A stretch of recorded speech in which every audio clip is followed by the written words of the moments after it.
Good morning, Brad Breeding here with myLifeSite, and I want to talk to you a little bit today about whether a 55 plus community is right for you or a loved one. So let's start by talking about what is a 55 plus community. Now, this is where it gets a little tricky. When we think about 55 plus, there's really two forms that could take.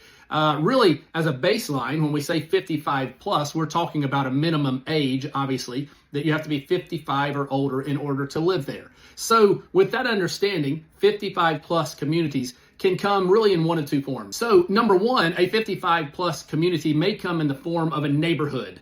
So, freestanding homes, it's really just a neighborhood, a developed neighborhood for people 55 and older. Perhaps there's a clubhouse, a golf course in some cases, things like that. But it really is just a neighborhood for people 55 and older.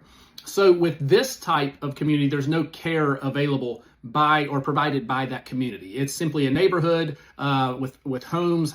So you buy the home and probably pay HOA dues, things like that. And it's a neighborhood for people 55 and older. The other form that a 55 plus community can take is more of an apartment style. These are often also called independent living communities or rental retirement communities. So just like the first one, these also have a minimum age of 55 in order to move in.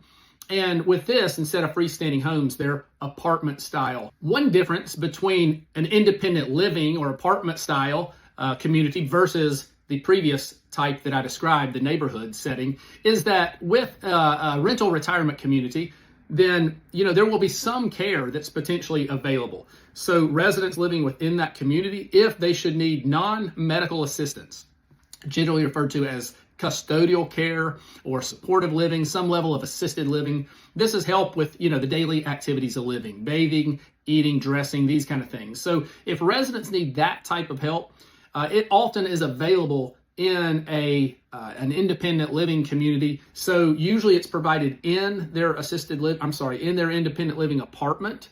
In some cases, there may actually be separate licensed assisted living units on site, but more often it's provided in their apartment. They may also provide memory care in some cases. So again, 55 plus can be neighborhood style, where there's really no care available unless you hire it on your own, or apartment style, again, generally referred to as a rental retirement community, where some care may be available to those residents, often provided in their apartment, in their independent living apartment.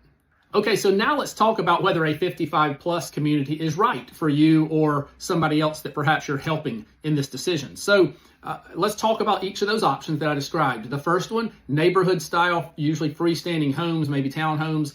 The thing to understand there is that there's really there's no care provided within those. So it really is mostly for active adults that want to live in a community with other older adults where they can do things together and so forth. There may be a clubhouse and different social things that they do, maybe even golf course in some cases. But and the homes are going to be developed with older adults in mind. Now, there is one other thing to really keep in mind when we're talking about the assisted living services that are available within a 55 plus community.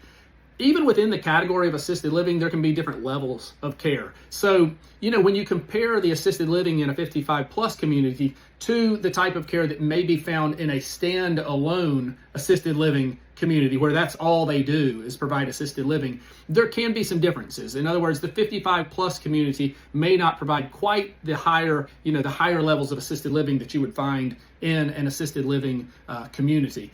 That's not always true. There's always exceptions. And so the point is just to make sure you understand within a 55 plus or independent living community, what are the levels of care? Where does that sort of end? What are the types of needs that somebody could have where maybe they can't, provide for that?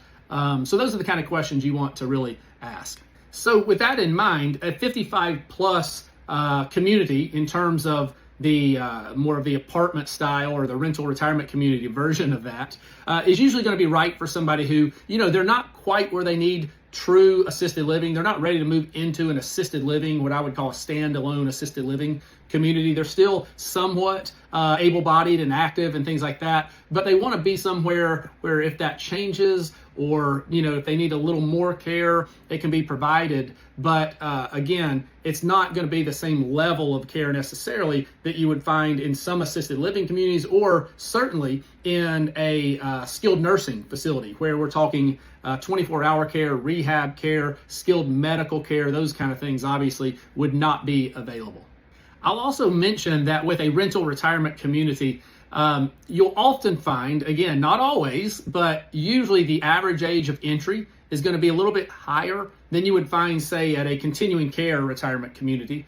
And that's because, the barrier to entry is lower. And plus you'll find there's a little more turnover because, it's really just a rental arrangement. So with that, and that's what I mean by the barrier to entry, there's no entry fees and things like that. So people kind of come and go more often, so you have a higher rate of turnover. And also, people wait because knowing that, it's just a rental arrangement, there's no entry fee or continuing care contract, things of that nature. I can just kind of move in when I need to. And so they might wait till they really feel like they're closer to needing care, and then they'll move in. And they may only be there for a few years before they then have to go to another community that provides higher level of care services. And so that's just something to be aware of within those communities. Sometimes after a while, a rental retirement community may start to look a little bit like assisted living as those residents age and as their needs progress.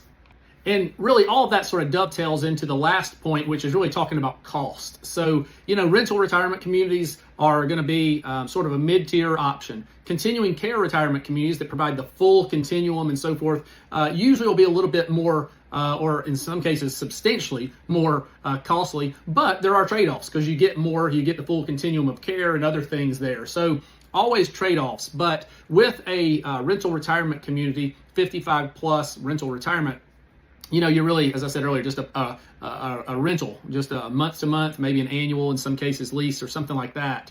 But that's all it is, and that's going to be based on the size of that home or the size of that apartment, whether it's 1 bedroom or 2 bedroom. And then if that resident needs services, custodial care types of services, that'll be layered on top of that rental cost at that time. Well, I hope you found this information helpful. There's a whole lot to unpack when we talk about all the different types of options out there. But if you enjoyed this, if you found it informative, I hope you'll give us a thumbs up and a like, and be sure to follow or subscribe so you can see videos like this in the future. So thank you for tuning in.